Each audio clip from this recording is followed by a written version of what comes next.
অদ্য সকালে 7:15 দিকে আমরা সংবাদ পাই যে ঢাকা খুলনা মহাসড়কের মুন্সিরাবাদ নামক একটা সড়ক দুর্ঘটনা ঘটেছে।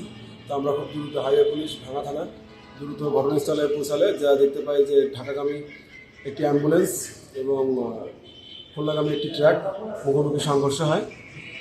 সংঘর্ষে ঘটনাস্থলে 3 জন নিহত হয় এবং 2 জন গুরুতর আহত হলে আমরা লাশ সহ আহতদের আমরা স্বাস্থ্য কমপ্লেক্সে নিয়ে আসি।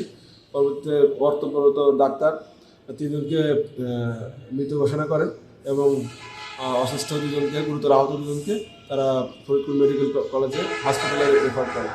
এই বিষয়ে অ্যাম্বুলেন্স এবং ট্রাকটি থানা হেফাজতে আছে।